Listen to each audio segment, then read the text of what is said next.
So, Doja, the cat that moos, huh? I didn't know how to start this discussion thing. The new album V came out, not very new at this point, came out late September. This is a very interesting release from Doja, personally, I think. I don't think all of it comes from the music itself. I think some of it comes from the context surrounding it and the environment of music right now in general, which has led to the album not doing super well numbers-wise on streaming. I'm not sure how it's done like sales-wise. I assume not much better because a lot of people don't buy physical albums anymore. I don't know why I'm talking like this. And so it's led to, with social media being how it is, a lot of criticism to the album from people who probably haven't even heard it, talking about how it flopped and all this kind of stuff. And it makes sense with Doja being kind of a controversial character when it comes to social media, due to the way she interacts with her fans, quote unquote, realistically,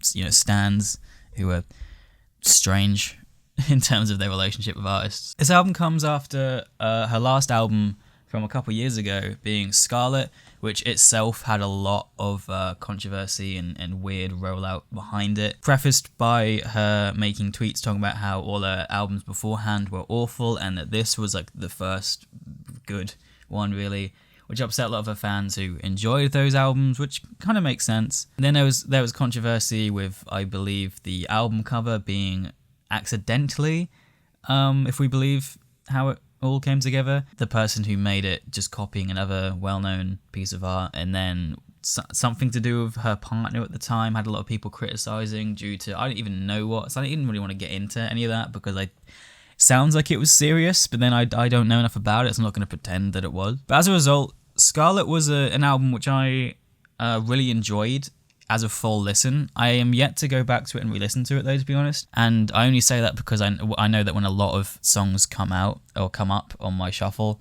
for that album, like in terms of my liked songs on Spotify, I do end up skipping a lot of them.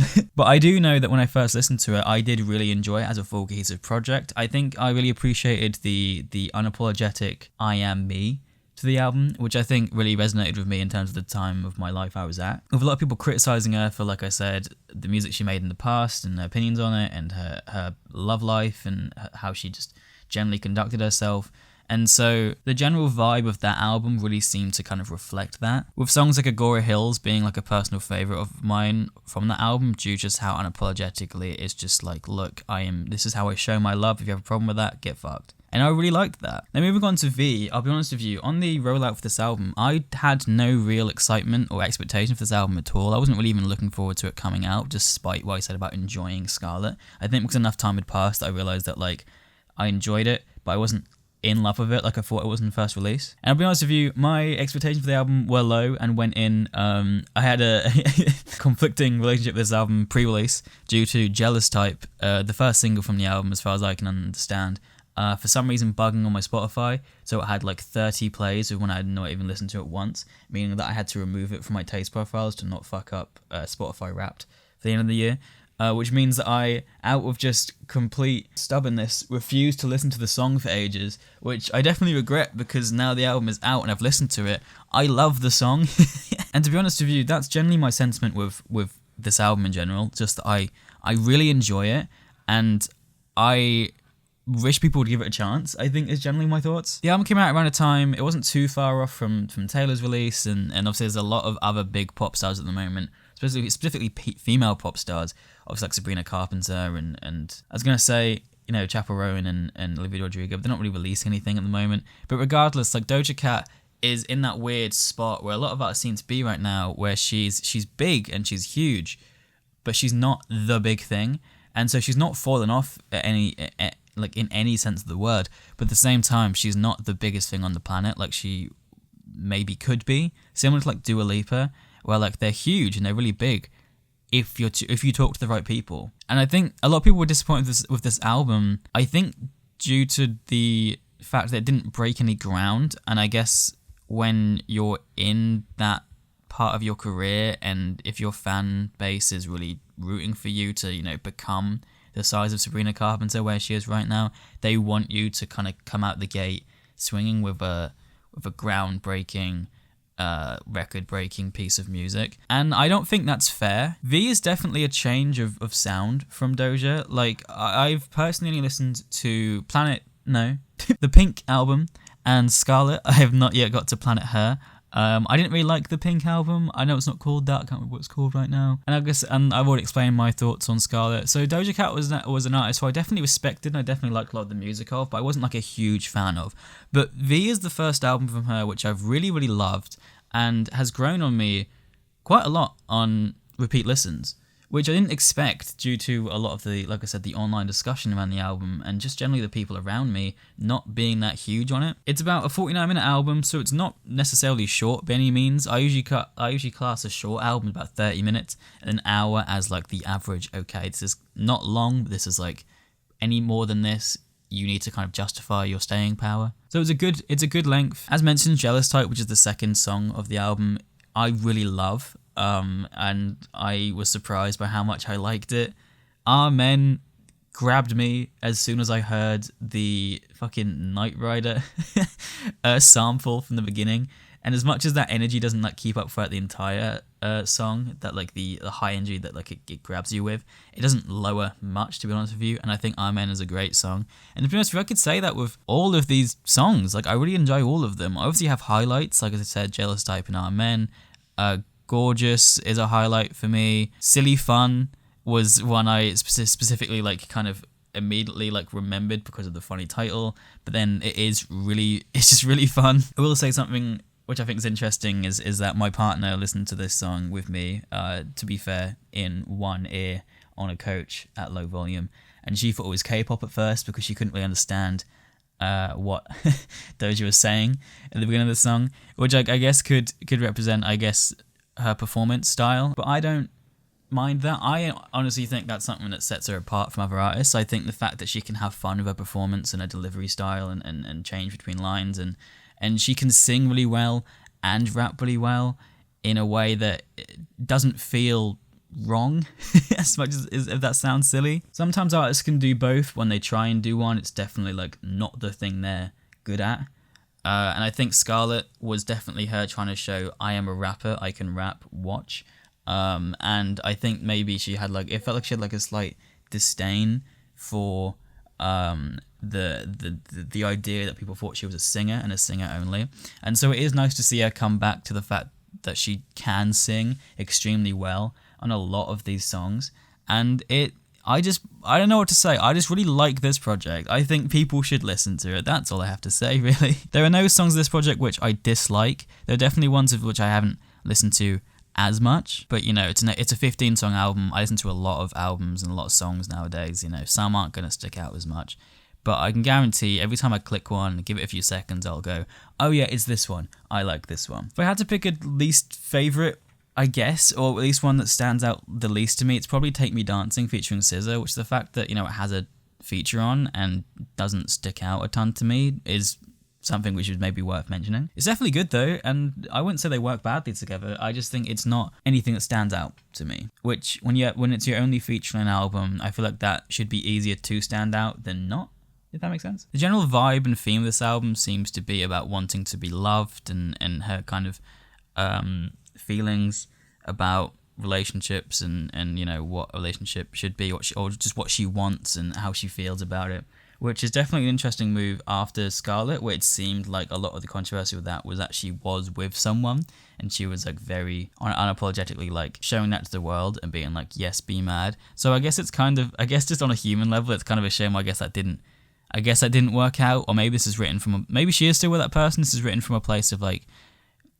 from before that. I don't know Doja's life. And, you know, I guess you know, love and wanting to be in a relationship isn't any new ground for any artist to talk about. But I do like the way she talks about it on this album. It does feel very her and very personal. Like lines about like, if he liked dick, I'd still like him, which is like as silly as that sounds, it's quite refreshing to hear an artist in the big 25 be like, yes, if my partner was bisexual or on the LGBT spectrum, I wouldn't care.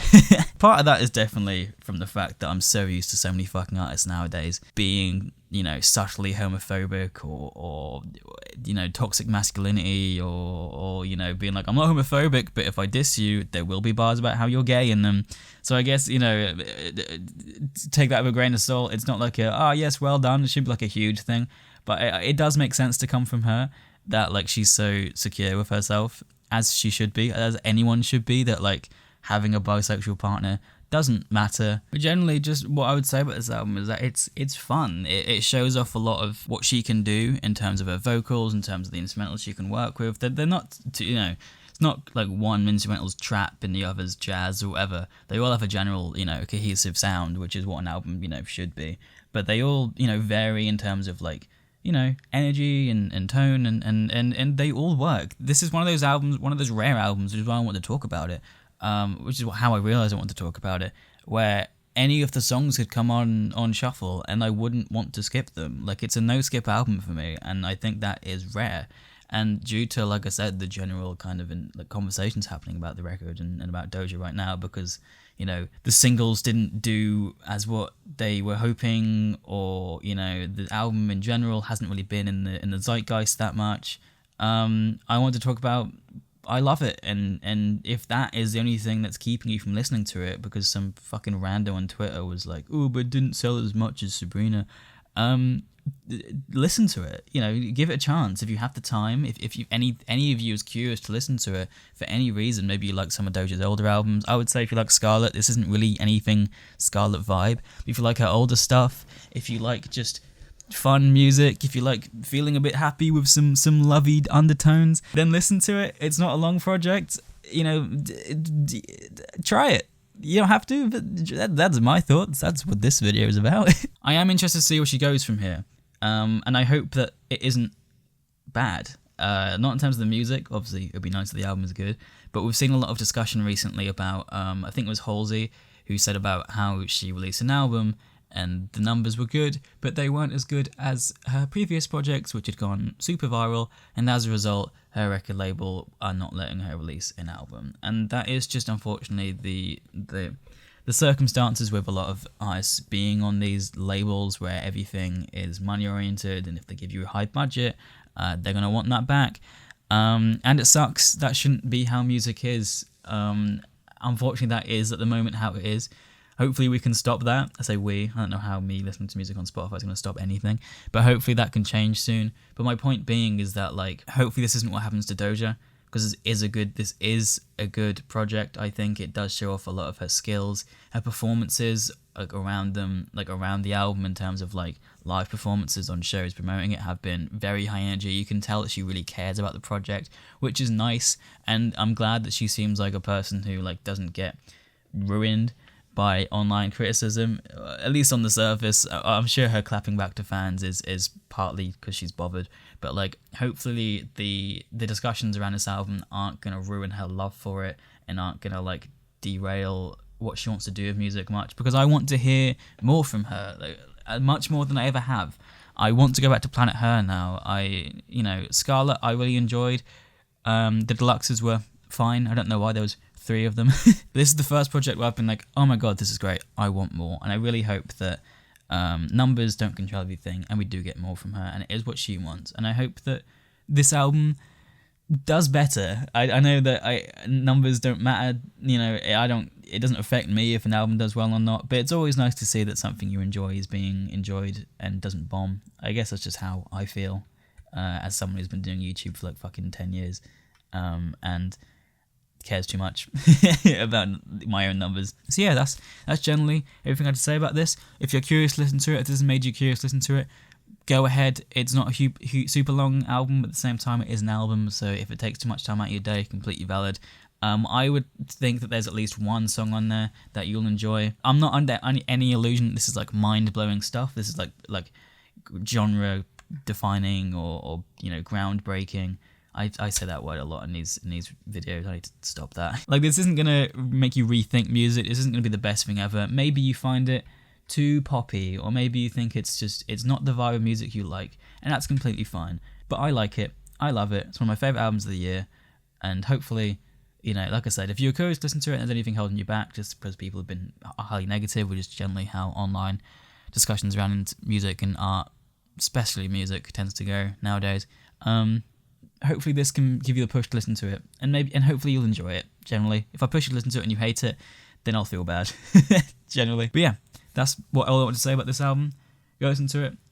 One day I'll think of some funny Fantano-like outro, but until then, I'm gonna press the stop button. Here I go. Goodbye.